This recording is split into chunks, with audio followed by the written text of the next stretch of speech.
allegiance to the flag of the United States of America and to the republic for which it stands, one nation, under God, indivisible, with liberty and justice for all. We have our agenda in front of us. We do have one amendment to make. So one of those is to add the purchase of some iPads for the elementary students that would need to be added under F, financial report, item number 2. Yeah, the iPad bid, and Kay can talk to us about that. We'll leave it to that, but that would go under financial report, F2. So I move we approve the agenda. Yes. I wanted to see if I can add one more That's thing right, to the I'm agenda to discuss the COVID protocols. That's supposed to go under I under new business. Right, particularly allowing for visitors parents walking kids in at the primary center. Okay, so then we don't have to separate it out.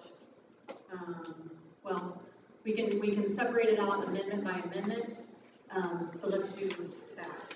Okay, so the first amendment that we would vote on to add to the approval of the agenda as presented is to for the iPad purchases for the elementary center under F2. Is there a second? Chris is seconded. All those in favor for amendment number 1, please say aye and raise your right hand. Aye. Anyone opposed? Okay, so that is 6-0. Okay, then amendment number 2 would be to add revisiting COVID protocols as it pertains to visitor policy. Is that okay? Under new business. Is there a second? Chris, second. All those in favor, please say aye. Raise your right hand. Aye. Motion carries 6-0. So with those 2 amendments, now we'll approve the actual agenda. All right, I move that we approve the agenda as presented with the following pre-approved amendments. Second. All those in favor, please say aye and raise your right hand. Aye. Okay, 6-0. All right, so we've got that. Great. All right, I move we enter into executive session with Mr. Northey to discuss personnel. Sorry, let me get my form in front of me. To discuss personnel for the exception for employer-employee negotiation, personnel, the justification for non-elected personnel exception under COMA, and the open meeting will resume. How much time do you want? 10? 10? All right, the open meeting will resume at 6:43 p.m. Is there a second? Chris seconded? Okay, all those in favor, please say aye, raise your right hand. Aye. Motion carries 6-0, executive session until 6:44 p.m.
enter into executive session with Mr. Dorothy and Cindy Frick to discuss employment considerations pursuant to the exception for non-elected personnel under coma.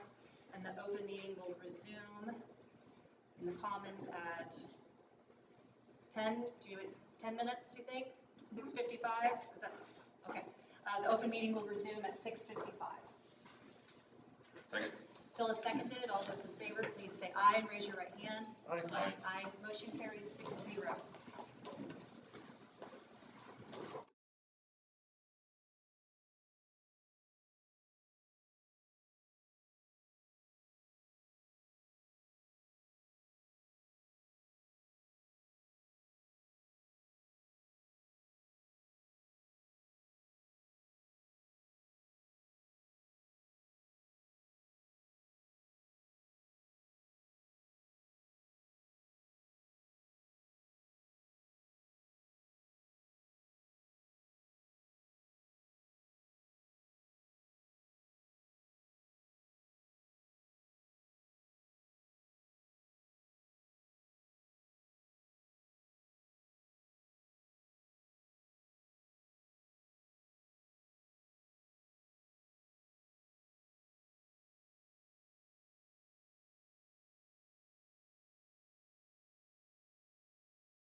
to executive session to discuss personnel pursuant to the exception for non-elected personnel in Diploma, and the open meeting will resume at 7:01. Second. All those in favor, please say aye. Aye. 6-0.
All right, we'll go ahead and, oops.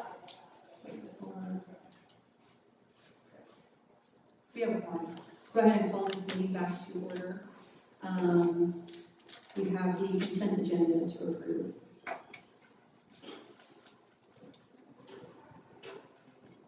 Motion we approve the consent agenda. All right, Phil moved, Tony seconded to approve the consent agenda. All those in favor, please say aye and raise your right hand. Aye. Aye, 1, 2, 3, 4. So 5-0. Okay. Recognition. Hey, we just approved the consent agenda. Okay. All right, we have a few tonight. The first one is AJ Osborne here. All right.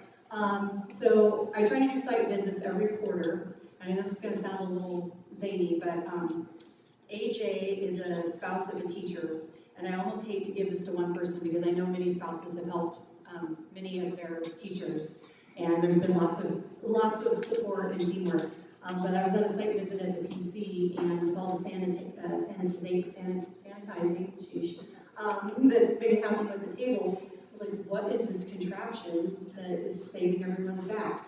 One of the spouses created this PVC situation with all of these mops, and it's amazing. And you look around the schools, and there have been so many things like that. So while this is a specific recognition for Mr. Osborne, it's kind of also symbolic for all the other kinds of inventive, problem-solving things that have happened where everyone's just sort of circled the wagons and pitched in to help.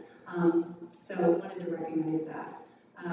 The Baldwin City Board of Education of USD 348 supports and promotes excellence in all school activities. On this day, October 18th, 2021, the Board of Education recognizes and congratulates AJ Osborne and symbolized for all others who have pitched in all sorts of ways for the Adapted Primary Center lunch table cleaning devices. So thank you, AJ. It takes all of us, and every bit counts. So thank you.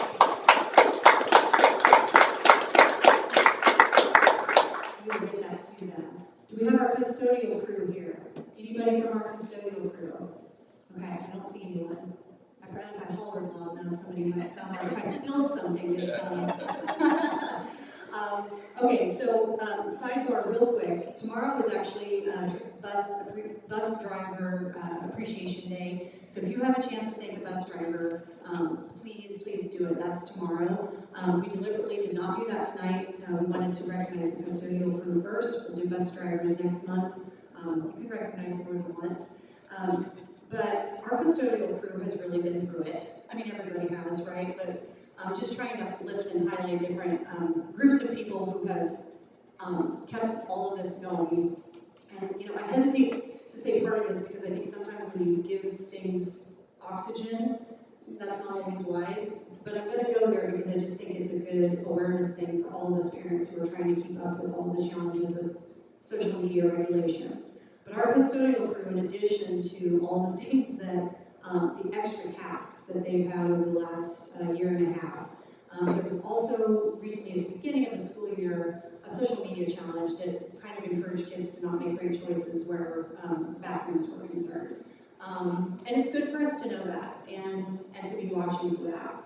Because there are other suggestions in this TikTok thing. There are other suggestions about other, dumb things to do at school to cause problems, quite frankly. And we had some damage to our bathrooms from this challenge, and I think kids have been talked to and worked through with it, and that's good because you learn. But who has to deal with an exploding toilet? Well, it's the custodians on top of 18 months of all the extra things that they have been asked to do. And at least from anything I've heard, they've all done without complaint, and how can I help? So I just thought after going through all of that and then having this challenge that has caused them even more work, that we should just say, hey, thank you, because sometimes cleaning up other people's messes is not fun, but it's important, and we appreciate it. So the Board of Education of USD 348 supports and promotes excellence in all school activities. So on this day, October 18th, the Board of Education recognizes and thanks the USD 348 custodial crew. They are rock stars. Thank you, guys.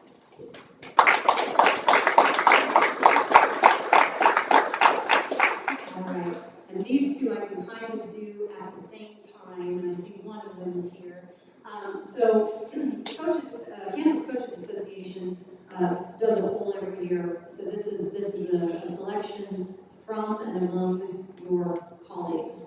You know, your most feisty competitors, your people that you have competed against or learned from, etc. So, you know, it's like anything. It's like the way actors talk about the Golden Globes. It's always, there's something more special about getting that recognition and celebration from your peers.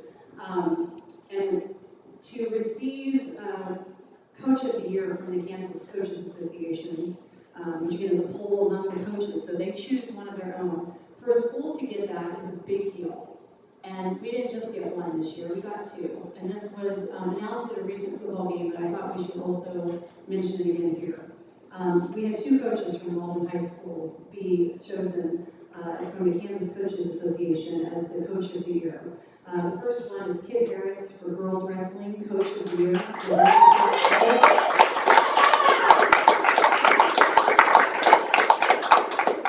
and the other one was Mike Spielman, who's with us tonight, for the cross country Coach of the Year.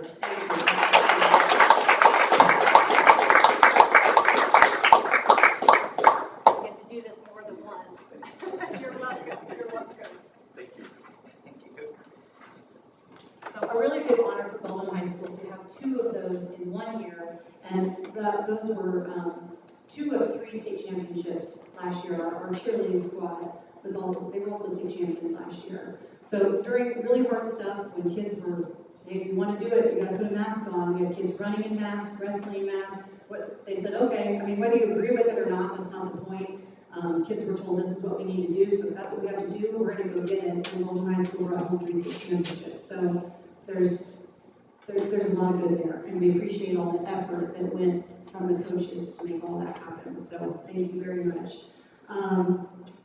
I was asked to, so again, Bus Transportation Appreciation Day is tomorrow. Hug your favorite bus driver. And I was also asked to announce during this time that we have a couple of our regional and sub-state postings coming up this Saturday. Our volleyball is hosting regionals here on Saturday, and our cross-country team, volleyball is hosting sub-state, pardon me. And our cross-country team is hosting regionals on Saturday, soccer and football to be announced. But I was asked to announce that, so if you don't have anything to do on Saturday, there's lots of things to support. All right, the last thing for recognition is now time for our educational program highlight. Dr. Craig Hare. Hey, thank you. Since it is parent-teacher conference this week, I could, but I really didn't have the heart to ask a teacher to stay late one more night. So instead, we're going to hear from one of our partners in education. This is Don Grostadier with the Greenville Virtual Academy. And Greenville Virtual Academy, GVA, is our virtual academy solution for this year for our students who need a virtual option. So Don's going to tell us a little bit about GVA and our students that are participating. Thank you, Dr. Craig Hare. It's my pleasure to be here tonight to visit with you about the Greenville Virtual Academy and our virtual partnership. Share with you a little bit of how the program works and so on. And I just want to start off. I know we've got a number of your administrators in the audience tonight, and they've been fabulous to work with. They have been great, really taking ownership over the program and contacting students and things along those lines. It's a true partnership approach, and we don't see that in every district, so I did want to make sure that I commended them. So, talking a little bit about Greenbush as a virtual provider. You know, Greenbush is an education service center you may be familiar with. We've been around a long time, and we're the largest education service center in Kansas, one of 7, but we're the largest. We do a little bit of programming in virtually every school district in the state. And our virtual programming has really taken off, as you might imagine, this year in particular.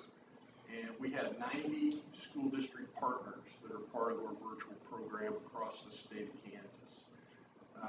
And of those 90, about 70, just around 70 of them have actually enrolled students with us. Not all of the 90 partners have, but about 70 of those partners have.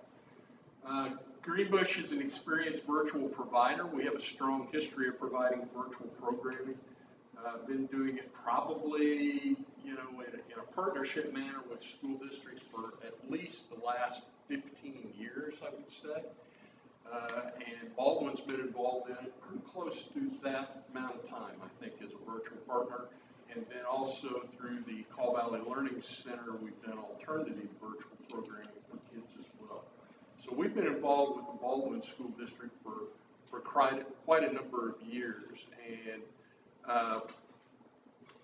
Greenbush got into virtual business as a partner with local school districts to provide you with options to serve your students locally. Because there have been a lot of larger, more corporate kind of funded programs that have popped up across the state that recruit the entire state of Kansas. And, you tend to lose FTE to those programs. So Greenbush wanted to make sure that school districts, in particular smaller school districts, had the option of serving their own. So that's how we got into the business. It's a fully accredited program by KSDE. This is one thing that we do the heavy lifting with the accreditation process through KSDE. You're not required to do very much. You sign basically a assurance page with us and help us with data collection and some things along those lines. But we do all the heavy lifting with accreditation through KSDE.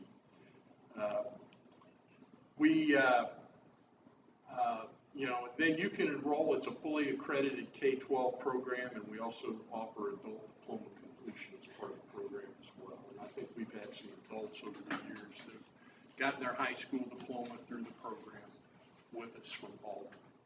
And then the K-12 option's a little bit newer this year for us. In the past, we've kind of focused on 9-12 and alternative students, but with the pandemic, there was a larger demand. It's something Mr. Dorothy actually has talked to me for a number of years about really trying to get a quality elementary program going as an option. And I think this year we've finally been able to do that. We've had the demand to do that. We actually have a staff now of 9 elementary teachers that are part of our program, and we're offering full K-5 classrooms, and I'll talk a little bit about what the model looks like here in a second.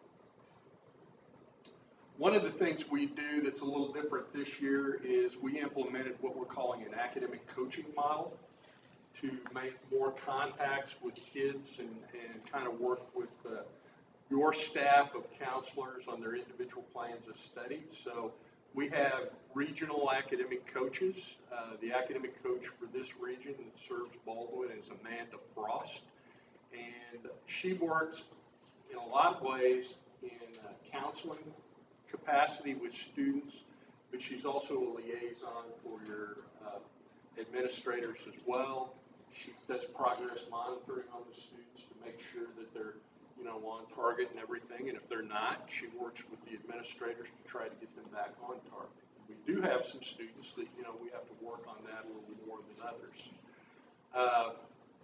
She's also, new enrollments, she's responsible for enrolling these students, providing orientation to them and their families, and just the main communication link with the kids.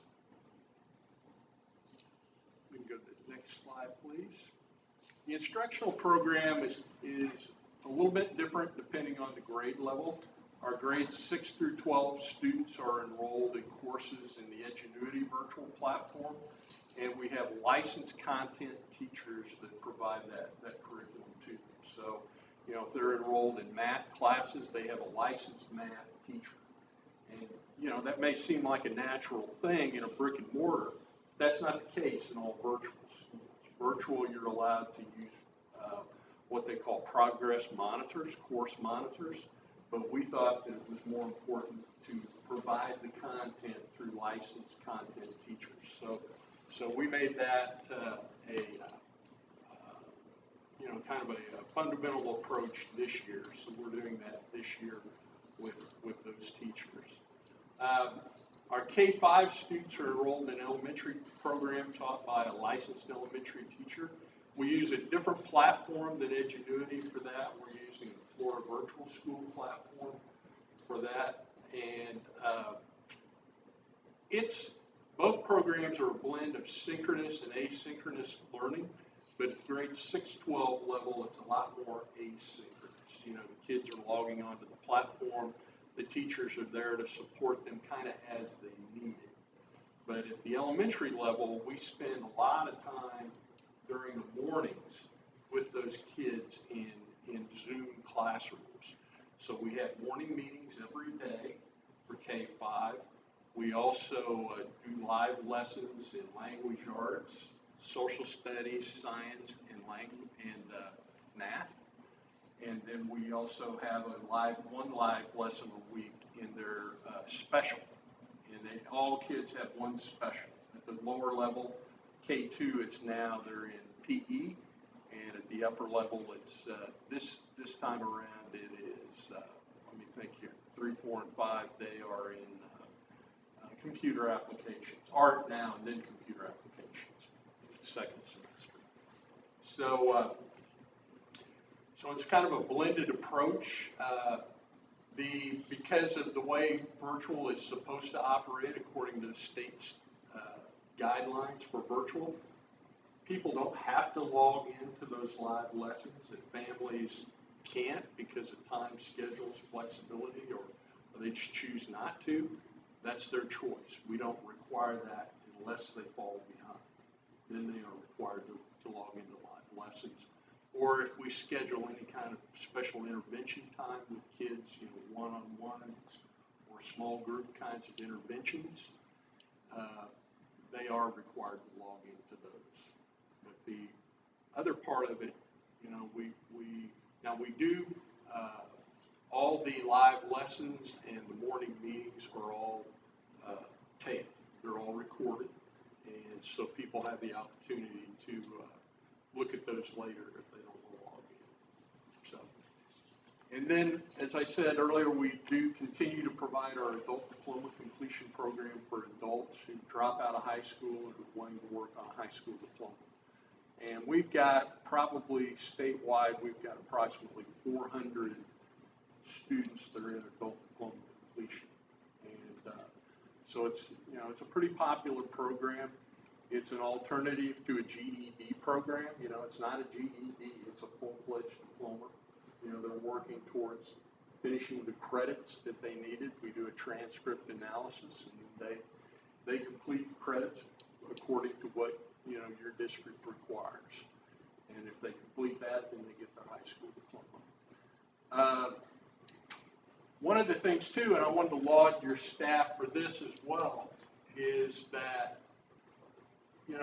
if students can participate in a part-time basis, and they can participate in activities. And not all of our district partners allow participation in activities, but you do. And in fact, you've done a really nice job of promoting that. I think that's a good thing, and I think you should be proud of that. I think we have 9 Baldwin students that are part-time, and 3 of those students are taking NCAA-approved coursework so that they'll qualify for their scholarships through the clearinghouse. And, that doesn't happen in every school district because there's a monetary cost that goes along with that because, unfortunately, they're funded at a lower level, not because of their time, but because of the amount of money that's available. The state funds part-time virtual students at percent of FTE times 1,700, whereas a full-time FTE is funded at 5,000. So you would think, the percent would be percent of 5,000. That's not the way they do it. And so, you take a little hit on the funding side. Now, our charges, we don't charge above that. We charge 90% of whatever state aid is generated by that part-time funding. And we charge 70% in our contract for the full-time funding. But, not everybody thinks that way, so not everybody has those opportunities. But you have done a really nice job, and I think you should be proud of that. And I think that's the way the system should work. I mean, I really believe that moving forward, you're positioned to use this to really get to where the kids are and what they want. And some kids may want career and tech ed courses that you deliver on campus. They should be able to do that. And they may want to finish some of those other credits virtual. So, I really laud you for thinking that way and doing that. We are also providing some clubs and activities for those full-time virtual kids that maybe don't come into the brick and mortar. These are going to be virtual clubs. We're kicking those off this month. We've got some teachers that are going to do some things with culinary arts, fashion design, music appreciation, gaming, and we're even putting together an online student newspaper for kids to publish some of their work. So that's all coming up. We're just kicking it off this month, getting started with it. So these are some of your current enrollment numbers. We've got 27 students enrolled, 9-12, 11 in 6-8, and then we've got 5 enrolled in the K-5 model. And like I said earlier, I think 9 of those kids are part-time in the brick and mortar. And I think our part-time actually generated a part-time FTE of about 15.1 in the virtual count period. So you've got quite a bit of part-time enrollments here. Any questions that I can answer for you? How do you engage families with that? Well, Is it virtual? a lot of it is through the academic coach. That was another reason for going to that academic coaching model, was to engage families through that. I just sat in this week. I was telling Mr. Dorothy before the meeting, I've picked up a lot of evaluations this year because we hired a lot of new staff. So my evaluation count's really risen up. And so I'm working hard to get those completed right now. So I sat in on an observation just this week with a family. It wasn't a Baldwin family, but it was a family, mother and father. And we're talking about a student, getting them started and kind of on target and so on. So a lot of Zoom meetings through the academic coach. We engage them. We're doing that. There's a lot of different online tools that parents can sign up for to keep track, of their students. They can get daily reports through Edgenuity at the 612 level, and we've got similar types of opportunities at the elementary level as well. And the elementary teachers, the teachers do a lot of that reaching out to those elementary parents. So there's a lot of engagement that takes place there. Anything will for the entire year, or is the ability there for semester? Yeah, we don't, those are left to local decisions, so whatever's best for the student oftentimes. I think it's best, from a transition standpoint to try to make those transitions at the quarter at the least in the semester, but we don't have any requirements in terms of a year-long commitment or anything like that, because and particularly now, in a lot of cases, the goal is to get some of these kids back into the brick and mortar at some point, I think. So we want to work with your staff to be able to do that. So we're not putting any type of restrictions on that. And we've had some families go back already. I think we've had a few families that have gone back to the brick and mortar already. It wasn't quite, once they get in and experience it, in some cases it's not quite what they thought it was, because it's different than remote, when we were doing full remote. And,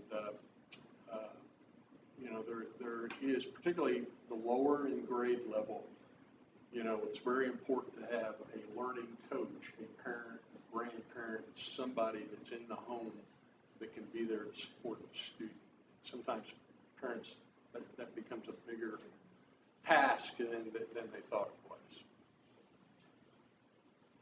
So we don't put any type of restriction on it for that. For the diplomas, when students or adults complete their program, does that diploma come from Baldwin City School District or it comes through Greenville? That's a Baldwin City. Baldwin diploma, okay. Greenbush, we don't, we're accredited virtual program, but we don't have the accreditation to grant diplomas or credits. So, the thing about this particular program, and this is the case with all of our district partners, is the students remain your students. And that's why I said, I laud your staff, because they seem to understand that and keep up with them and check on them. And so they would be granted the Baldwin High School or Baldwin School District diploma. And you can determine, the credits for that, particularly in those alternative cases. Sometimes, we have districts that grant 21 credit diplomas for students that are behind, or for adults, rather than full, the state minimum of 21 is we have a lot of school districts that use that as the target.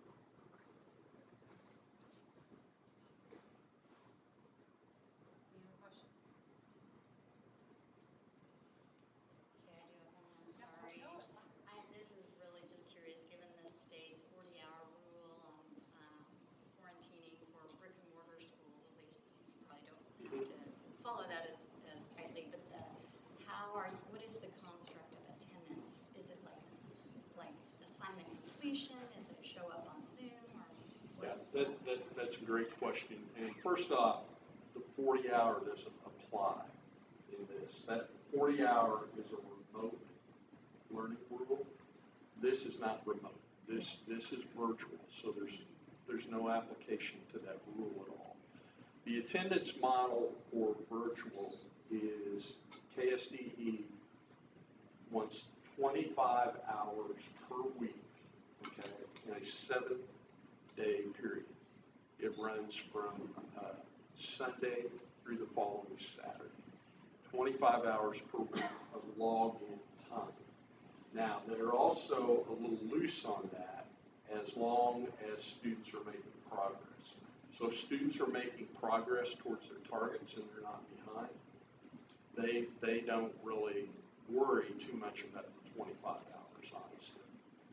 But if they're not making progress and they're not logging in for 25 hours a week, then you could apply truancy rules to that.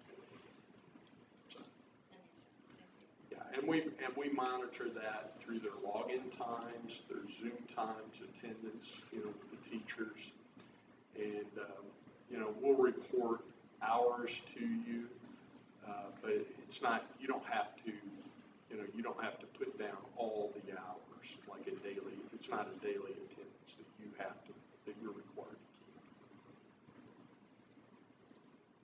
keep. So I have a question. It's not necessarily, I don't want to put you on the spot, it's just something to think about for our purposes, but you're right. Mr. Dorothy actually has been talking about this. He has been talking about this for a long time. Mm-hmm. And I'm really thankful because I feel like we were able to keep moving into this because of previous groundwork that was already there. So we didn't have quite as much ground to cover as far as getting that. And I know there's still things, I'm sure, to make things even better. But if there's something, from a district standpoint that we can do that continues to support and facilitate that process, because I do think there are more and more students who prefer learning that way. I mean, it's not for everyone, certainly, we have to recognize that. It's not a one-size-fits-all, but many college classes are already structured that way. So, if there are things that we can do systemically, I would love to hear those things.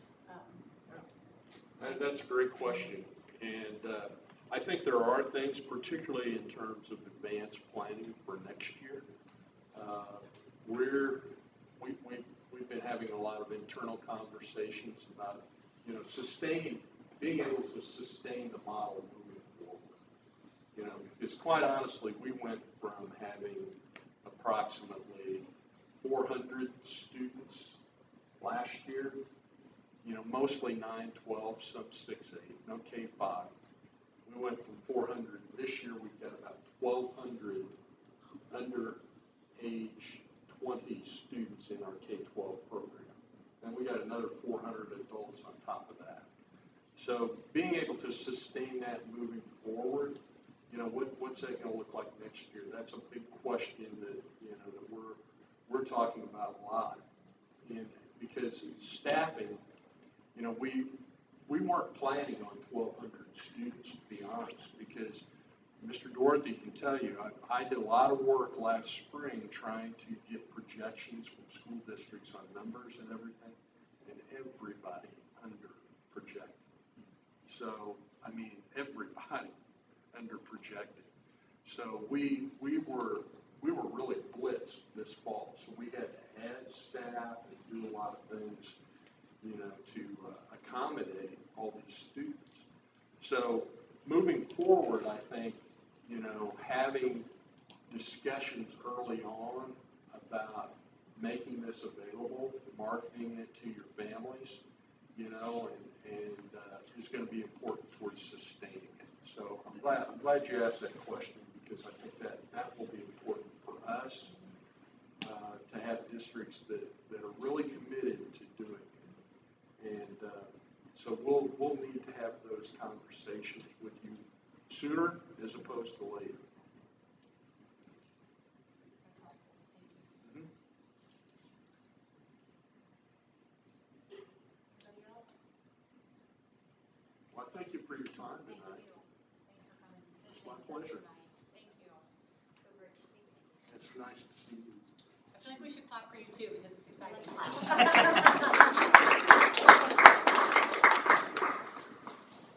Thank you, sir. All right. Now moving on to letter E. This is our time for public comment, and meeting information on our website has been revised since our last meeting to reflect our new policy, and I'll read that as follows. Public comment is an opportunity for the board to listen. In accordance to district policy BCBI, this is the agenda item time during the meeting when an individual may address the board. The board welcomes up to 10 patrons to speak. Each of the patrons will have the opportunity to speak for 3 minutes. Those wishing to make public comment are asked to sign up on the night of the meeting prior to 7 p.m. with the exception of not discussing specific matters related to identifying particular students or staff by name due to confidentiality considerations.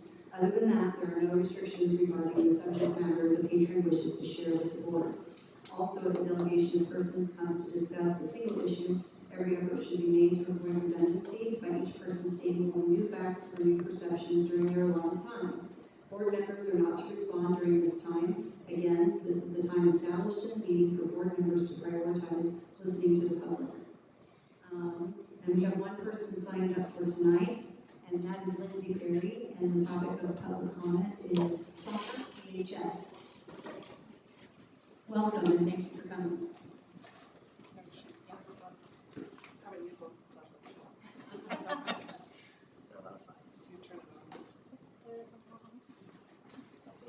Oh, I see. Hello. The reason I'm here tonight is actually for a couple different reasons. The first is that I wanted to brag on the Baldwin boys soccer team. If you haven't been following their season, they are currently in the top 3 of their region, and they are ranked 5th in the state, which is awesome. JV has had a decent season as well, and this wouldn't be possible had it not been for the hard work that they put in at practice and the dedication and skill of the coaches. They've spent time together at team dinners and team outings, and it's been just a really awesome experience for my son, who's a freshman. And they're just a great group of boys. I can't say anything bad about them. With that being said, I'd like to talk about a few opportunities that we have. When I say opportunities, you kind of think of them as strengths and weaknesses, so it would be the weakness portion, or maybe a deficiency, but I like to refer to it as an opportunity instead. It doesn't sound nearly as negative, and we have an opportunity to fix things. The first thing being that the current field is lacking a working bathroom, and one that's dependable, a fence to enclose the complex, and then a quality building for equipment and a place for the players to go. The With that being said, the biggest opportunity that they are currently facing is that they have no lighting on their field. They are the only team in their league who doesn't have lighting. And we're not talking about, all different kinds of huge towns and huge teams. We're talking Tominac, Paola, Lewisburg, who have very similar populations as Baldwin, maybe just a little bigger. They're also the only outdoor sport at Baldwin High School who has to deal with the lack of lighting, with the lighting issue. What exactly does this mean? Varsity games have to start at 4 when they're playing at home. This causes difficulty for parents and family members who work, who want to come and watch their players' games. It makes it hard, if not impossible, for other students to come and watch the games because lots of other sports and clubs meet or practice right after school. The special breast cancer awareness and senior night ceremonies have to start prior to the varsity game, which is usually, they start at 4, so they have to start the ceremonies at 3:30. Which is, again, hard for working parents or people who are being honored to actually attend. Another reason that lighting is an issue is that typically a junior varsity game is 70 minutes. Starting the last week of September, junior varsity can typically play 40-minute games, sometimes less if the varsity goes into overtime, which we've had happen several times this year. JV is not getting the same amount of field time as other schools in the league. And they don't, when they lose this playtime, they are at a disadvantage and they don't develop at the same rate as other teams in their league, which is all due to darkness. When most JV teams play 16 games based on the amount of minutes they get, Baldwin JV plays 12 or 13. And finally, Baldwin has been continually successful in postseason play with 7 regional championships in the last 10 years. But there has been times when the regional championship or state quarterfinal game had to be played starting at 3 o'clock in the afternoon to avoid the darkness. In 2021, the boys BHS soccer had its largest roster size with 38 boys. 8 seniors will be graduating this year, and they're expecting at least 10 freshmen in the 2022 season. I know everything is money, and there's never enough to go around. I also know that we've been dealing with crazy things these past 2 years.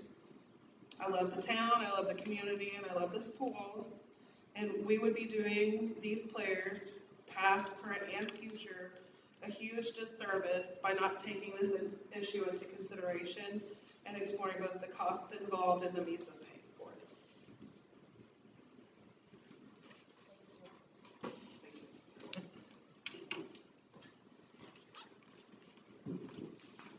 Great, thank you very much. That concludes our public comment time for this evening. We'll move on now to the financial report. Item number 1 is the van bid.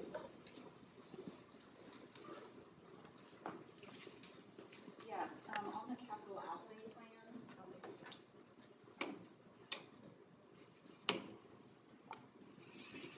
On the capital outlay plan, we have scheduled to purchase a 10-passenger van this year. And so we do have a quote for that. This vendor, Rusty Eck Ford, has the bid through the state of Kansas. And so the government discount is $11,000, $366, bringing our price to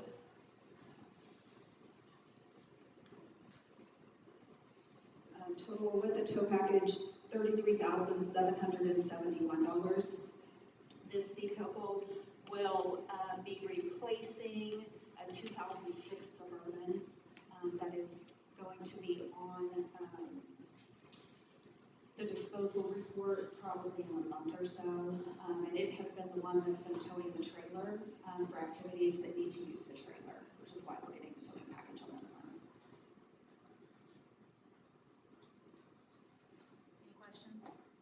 Any questions? Okay, we need a motion for approval. Braxton, you make a motion for approval, please.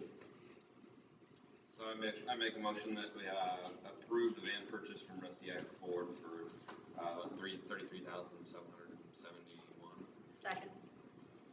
Okay, it's been moved and seconded. All those in favor, please say aye. Raise your right hand. Aye.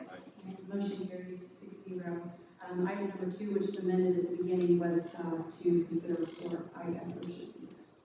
Yes, Kate was able to get some funding through the Emergency Connectivity Grant through FCC, with a total award of about $31,000. And with that, we can purchase 100 iPads. We would pay the initial purchase upfront and then get reimbursed through the program. And so that cost is $29,400. I move we approve the iPad purchase.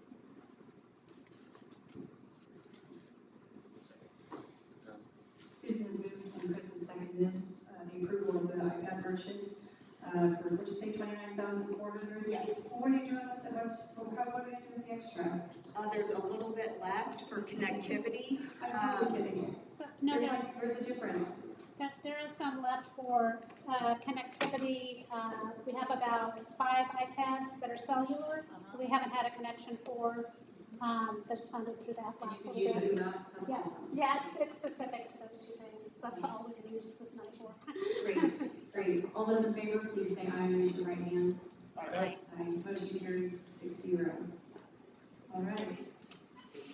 Thank you both. Administrative reports. Nothing there? Okay. All right, old business. Strategic plan update. Mr. Wizzy, you want to talk about that for a little bit? I can. Okay. We met with Michael Koontz and asked, moving forward, how we might do strategic planning in the future, and what would be a good way to do that. One of the things that he brought up is he says we probably need to have a work session with the board to talk about how that might work. We were suggesting the possibility of meeting next Monday, the 25th, but we wanted to ask tonight if that date works for board members to have that work session, to kind of talk about moving forward with this. Does the 25th work for most everybody here? Yes. Okay, so we'll try and set up a work session on the 25th, so that we can move forward with that. Michael believes that if nothing else, we can get started with the data collecting part of this, which is meeting with a lot of focus groups in the community for the strategic planning for prioritization. So he felt like there was no reason not to go ahead and get started with that. Then most certainly we'll move forward once he's able to collect that data. So, but I think the board will discuss a lot about what data do we want, what things do we want to see here. So I think that'll be part of your discussion on the work session on the 25th. So anyway, that's the update. Questions? Okay, cool. All right, new business. First, the item number 1 under new business, the USD 348 YouTube channel. So we want to make sure we keep the YouTube channel, and we didn't really address this part at our last meeting.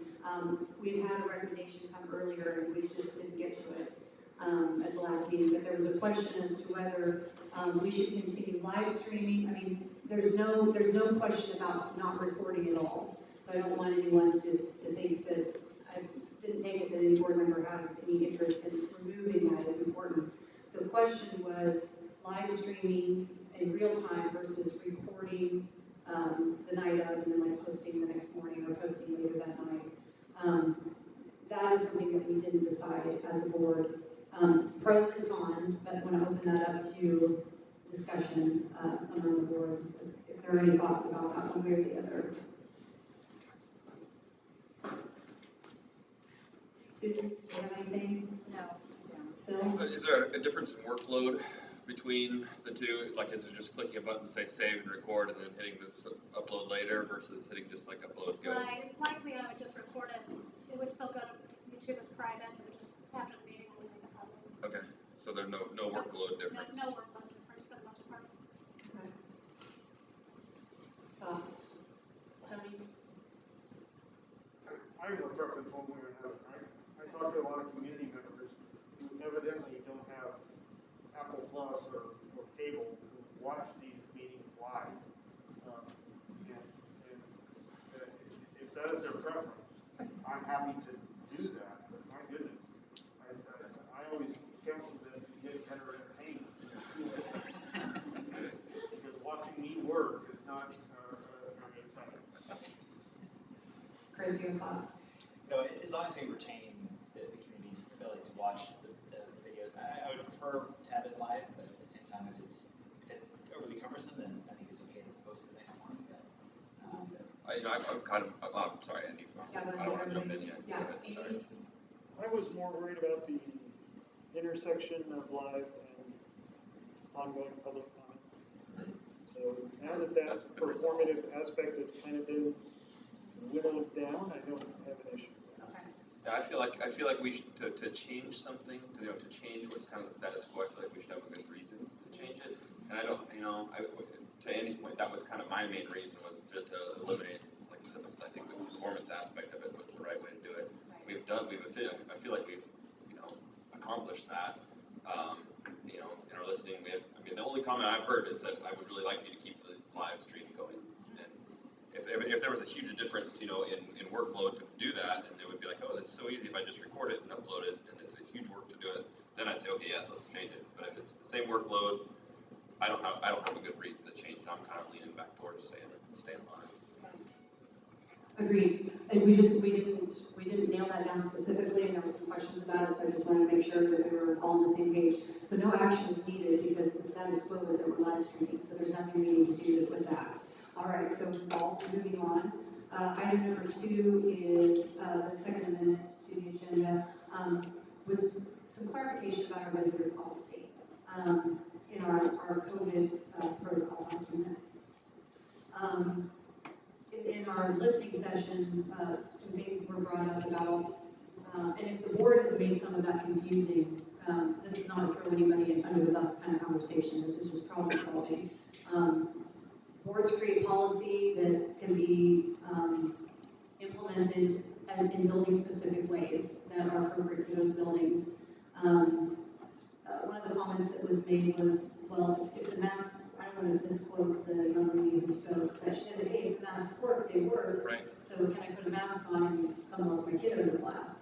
And so just kind of the way some of that has manifested with some of the, the things that we were doing at the beginning of the semester. I think our visitors policy, when I read it, it seems, a bit open to interpretation for each building based on what the administrator wants to do, which to me is intentionally so. But on the flip side, if it's the case, and I don't want to put words in the mouth, I'm just basing this on feedback, but if it is the case that, administrators are trying to follow policy that we've given and are maybe handcuffed in a way that we didn't intend, I just want to make sure we have a chance to have that conversation without putting words in your mouth, Phil. No, I think that's why you wanted to bring it up. So opening that up for discussion for that part of our COVID protocol document. So let me, before we get going too far, and you guys can have a discussion on this, I really think we need to hear from Dr. Quinn to talk about the reason where we're at, and let her kind of talk about that a little bit, and then most certainly you guys have a discussion. So, Deb, if you want to come under this microphone over here and maybe talk about why we're where we're at.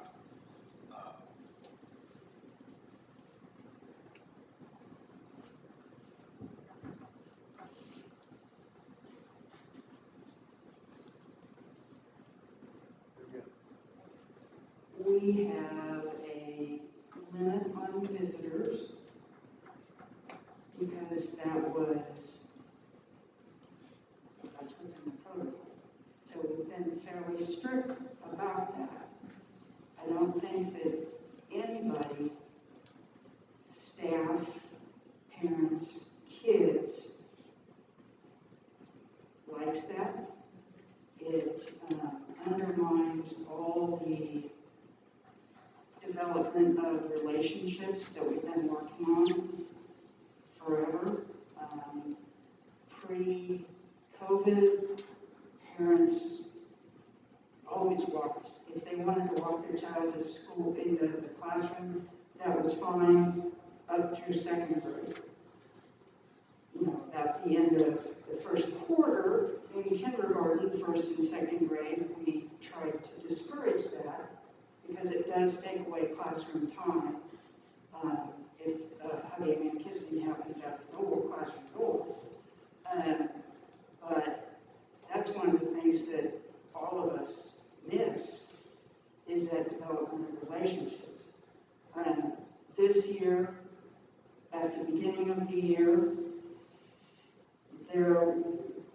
for the first week, we did allow parents to walk their child to the classroom. And there were a number of instances where that was very uncomfortable. There were comments made by parents within the hearing of staff and students that were pretty negative, just pretty negative. There were Facebook posts that were threatening. So, yeah, at the beginning of the year, staff was very concerned about safety of students, safety of their own person within the building. Many staff asked repeatedly, when will we be following the protocol? I think that we're beyond that feeling now. I'm not suggesting that tomorrow we open the doors to everyone, but have a plan for how that would take place so that we do get back to normal. It is really exceptionally difficult to develop relationships with parents when you never see them. Any questions?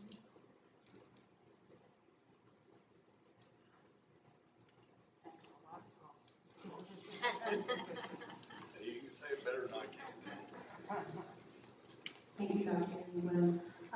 If we're meeting next week, would that be enough time to think about something?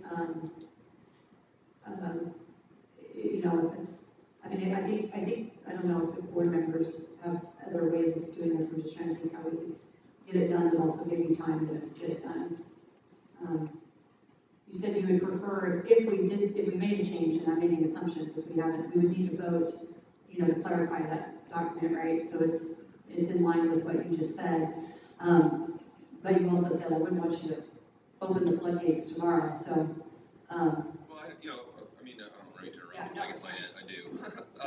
So, I mean, for your pre-COVID, if I'm going to repeat what I heard you say, but through pre-COVID, really, it was only the first quarter that, you know, the first and second grade really got walked in, because after the first quarter, you start to kind of get a little bit of that separation and comfort with being at school. But then kindergarten and some of the pre-K stuff, you still let them walk in through. So it'd be very easy. I don't feel without opening the doors open, saying, hey, look, starting tomorrow or whatever day you pick, that, you know, if you're, you know, kindergarten and pre-K, you know, or maybe you open it up for first and second grade because they haven't got to walk them in much, you know, or, you know, we're going to say we're going to allow, because I'm sure that it's not going to be everybody. And like you said, I think that some of that initial anger was really directed inappropriately towards teachers, because there was anger and it needs to be directed towards something, and that's just the interface. And so I think everybody understands now, like look, it's not my first grader teacher that's making them wear masks, you know. So I'd be very comfortable with at least starting out with saying, hey, you know, the really little kids, letting parents get to walk in and see their kids' classroom, you know, maybe for the second or third time, and get to kind of see their teacher face to face, at least at those levels. And again, if you think it's doable, saying, you know, okay, let's, you know, kindergarten through first grade teachers, or, you know, pre-K through first grade can walk their students in, and maybe on a selected, you know, application basis, or like just a requested basis, you know, like a presumptive yes is going to be given, but we just want to be able to control that, or I don't know. do you feel like you need do you need time to put together a plan, or is that, is? Well, I'd like some parameters. Right, oh, yeah, for sure. But do you want to hear from us, like, these are some parameters, are these okay, and then you kind of give us feedback on those? Yeah, because another big reason was if masks work. Right, so they'd have to be masked, of course, then, right? Yeah, so if you said, okay, let's, like, if, and this is just be given an idea, and if we decide we don't want to vote on it tonight, then let's not vote on it tonight. But just make it so, parents can walk their kids to class, they have to wear a mask. In our listening thing, nobody said, oh, I want to walk my kid to class and not wear a mask. All I heard was, I want to walk my kid to class, I'm happy to wear a mask or do whatever. It's like the kids doing sports last year. Right, yeah. That's what I do. Right, yeah. So, if we said, okay, you can have one parent walk you in kindergarten or pre-K through, first grade, have to wear a mask, and, what else would you need from us, I guess? And are we just talking about walking them to class? Or are we talking about coming at lunchtime? Yeah, well, I think we could start out with the. And we're not just talking about the primary center, if we're talking about the district visitor policy, then we need to think about how, So I do want to go back to kind of what Deb explained, and she really talked about, I would like to have time for a plan, and I just want to honor and respect that. Well, yeah, that's It's really not our job to get in the weeds of what the plan is. That's what I'm saying, like, what does she need from us? Does she want to come up with a plan or an idea and bring it to us? Or is she asking for us to make up a plan and present it to her, have her critique it, and then a vote on it, is all I'm trying to figure out. I have some thoughts, but I'm gonna go around the table. Tony, you have any? Well, I'd like to hear a response to that. Does she want to make a recommendation, or does she want us to come up with a plan and present it to her? Because, Phil, I know you like to think out loud, right? And I heard a lot of different. Yeah, that's what I'm saying, there's a lot of different options out there. I don't know. Yeah, right, and I get it. Right. You were just trying to get the conversation started.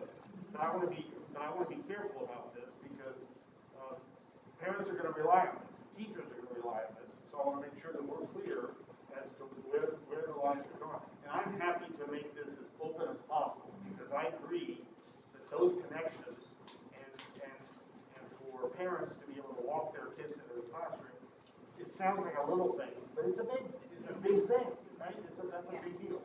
And so I'd like to open this up, but I also want to do it in a careful kind of way, right? Would you rather come up with ideas, or would you like for us to come up with ideas that we present to you and say, here you go? Well, I don't want to be the one coming up. I know, I get it, right. That's what I was hearing. Fair. Yeah. But you're closer to ground zero than we are, But I right? think if it's opening up that visitor policy to all of the schools, then all of us need to have the opportunity to come up with a plan.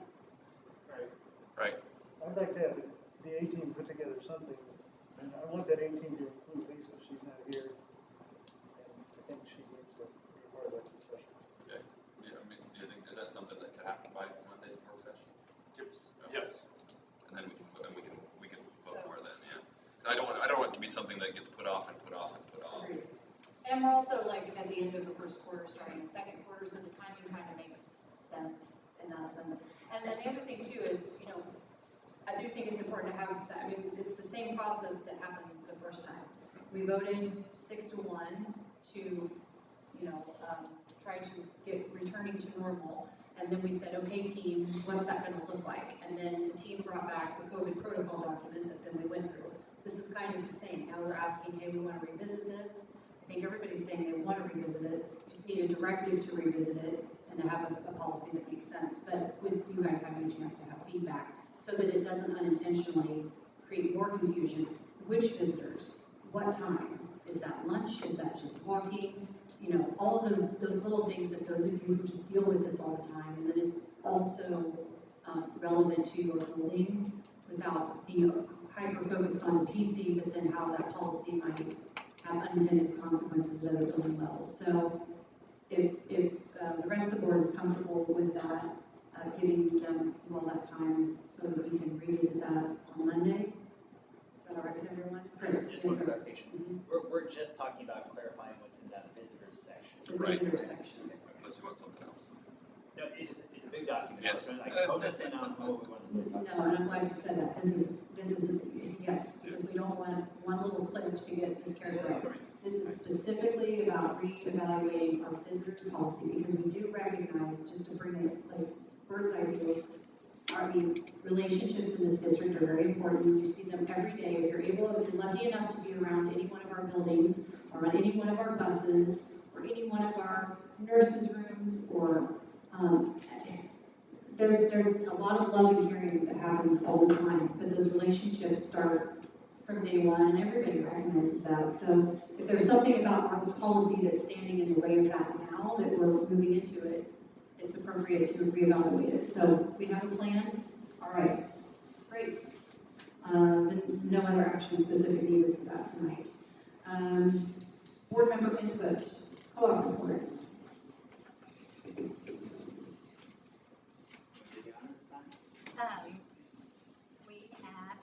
We actually talked to Michael Kuntz, opened the conversation for the strategic planning of the co-op, which is going to be very interesting because they don't historically do a strategic plan in this way with the special ed co-ops. So I think it's going to be really powerful. You take the rest. That's a great setup. I appreciate that. Yeah. So just for nice tag on to the Baldwin conversation too. So we met last week. We're basically going to be replicating that same process that Paul was talking about in all three communities, and then taking that information via surveys that are issued to parents, staff members, superintendents. So survey coming your direction, Paul. We're going to aggregate that information together because each district has a slightly different relationship with the co-op as well, and how that interacts and how they get services provided over there based on district preferences to some degree. So getting that difference accounted for each of the three communities to represent, and then pulling that back together, and in all likelihood pulling together for a larger focus group that's made up of parents and community members and staff, and even USD 348 staff members involved in these conversations as well, not just co-op staff members. So that's all taking form. Probably in November we'll have some definitive questions we're going to ask about that. But we're plugging right away. It's going to be what was the word to use? Interesting process. Yeah, it's going to be interesting. Very exciting. And two of the things I think are noteworthy here as well. The co-op needs staff. We need primarily pairs at this point. Every building, and I think in every district at this point, is at least short-staffed one person. So if you know anybody who's of sound body and mind and is willing to work as a pair, please let them know. We're taking applications now. One thing we are doing to help out with this pipeline here is we are creating some positions for things like school psychologists, which are kind of like administrators in that kind of special education world. We're creating some positions that are they're called psych paras, that can basically do a lot of the functions of a school psych without having a full master's degree in that field. And maybe pursuing that, so we're looking for individuals who have like a psychology or sociology background, and hiring those folks to do some of the assessment pieces, and taking some of that weight off of our school psychs, so we're not overburdening them at that point. So we're trying to work on some of our pipelines for having good paying jobs for those psych parents in particular, but also will kind of help us in the future for these positions that are already kind of hard to find, to have some people waiting in the wings too. So that's in the works over there, but we'll have more information next month. Oh, a pay scale for paras. I know we get just on the off chance that the pay scale might be motivational. I wonder if you guys happen to know. I know we just added to it. We're starting at $20 an hour. I can throw that out there right now. No, definitely not. But no, that would be ridiculous. No, I think it's $11.55 or something like that. Sounds right. But depending upon your if you have a college degree, for instance, that automatically escalates you up the pay scale. There's also some programs like our WEBS program, which is a more intensive behavioral program over at the middle school in Eudora. That one pays a bit more, sort of as hazard pay in some ways. But it's also various degrees of paras, like we have classified staff here in the district as well. But paras, the hours are variable, right? Yes, and I'm glad you brought that up, because that's one big perk is we we need people. So if you're even willing to serve as a parent for 4 hours a day or 6 hours a day, we can create a position for you in all likelihood to get you in there. And actually, honestly, there's been a lot of parents in Baldwin in particular who have signed up in the last 6 straight weeks to be paras, and I greatly appreciate their willingness to do that. And a lot of them are 4-hour positions where they drop their kids off and they stick around for a couple hours and they're home to pick them up too. So. And college kids. And a lot of college kids, a lot of KU students as well. So we have a wide variety of individuals working as paras, which is much appreciated. But we need more. That's it. Thank you, Chris. Thank you, Susan. All right, miscellaneous. Anyone think we're going to have anything on miscellaneous? Heads up, a district site council meeting will be held on November 16th. So I think that's before we leave. So it might be right after. Yeah, so yeah, right in line. So we do have a district site council meeting coming up for this semester. We'll report back to you on that. Superintendent's report. Oh, yes, sir. I have one miscellaneous request. Oh, yes, please. And I don't know how technically feasible this is, this request here. I'm curious to know whether we can get a grade-by-grade analysis of attendance rates in this first quarter of school presented to the board. In part, I'm interested to know what impact our COVID policies have had on student attendance. And I know we have a longitudinal comparison issue because COVID was last year, but just getting a grade breakdown I think would be helpful to see. Obviously we're under a mask mandate right now. Has that had any sort of impact on student attendance? And not to say anything more than a correlation at this point, but I think it would be helpful for us to see and have the community see how attendance rates have changed because we have kind of a modified version of what's happening here. Part of this request is going to be overly complicated and probably not feasible, is if it's possible to chunk it out by age and not by grade, because 6th grade is that weird split grade, where some of the kids are 12 and the majority of them are 11 still, but I don't know if it's possible to pull from Power School, whatever we have, by grade. We can't pull by grade, or by age grade? Okay. you know a guy who knows something. Okay. So if there's some way to do that, I think it would be helpful to see, how many kids are chronically absent, how many kids are, what's our general attendance rates for those. And so right away is to slice data when it comes to looking at attendance rates. But again, I'll turn it back to the rest of the group if that would be helpful. But I just had that request come in to see, is it really having an impact on attendance rates for kids at this point? And I didn't know the answer. So. Okay. Thank you. Sorry, I didn't mean to jump in. No, that's okay. Anybody else have miscellaneous? Okay. Now we'll do superintendent's report.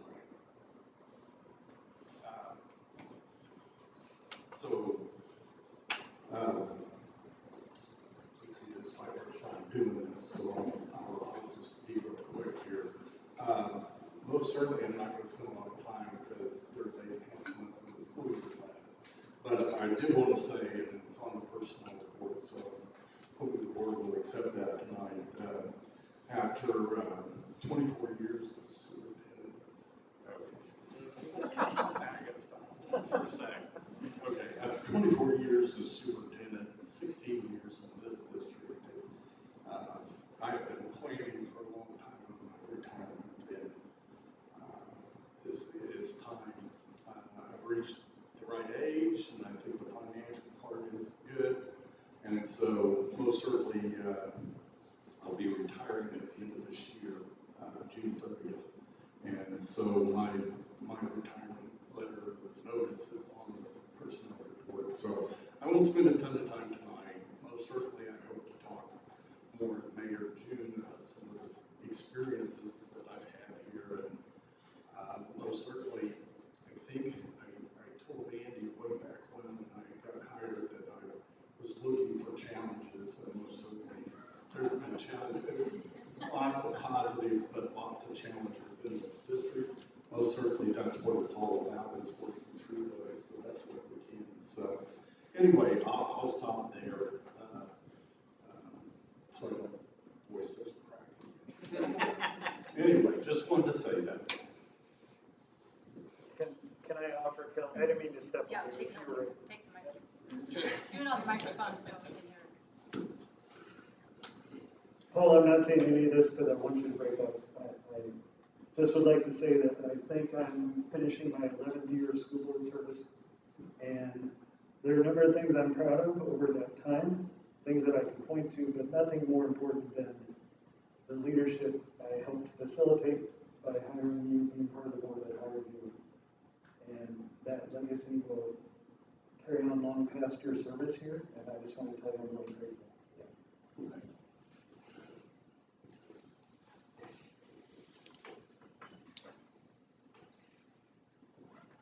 I don't have a chance to be emotional tonight, so we will officially vote on whether or not we accept this resignation. I mean, we haven't reached retirement, I mean, we still have to accept it, right?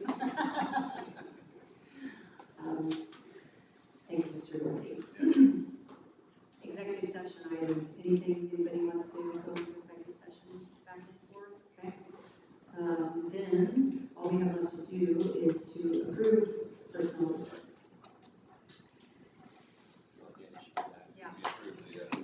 I, with a heavy heart, vote move that we approve the personnel report as presented. I'll second. Andy has moved and Chris has seconded that we approve the personnel report as presented, with gratitude for 16 years to USD 348. And we still have a few months to have more fun and get more stuff done. Yep. So that way I won't cry. All right. All those in favor, please say aye and raise your right hand. Aye. Motion carries 6-0. Motion for adjournment? Sure, motion to adjourn. Phil has moved and Tony has seconded. All those in favor of adjourning, please say aye and raise your right hand.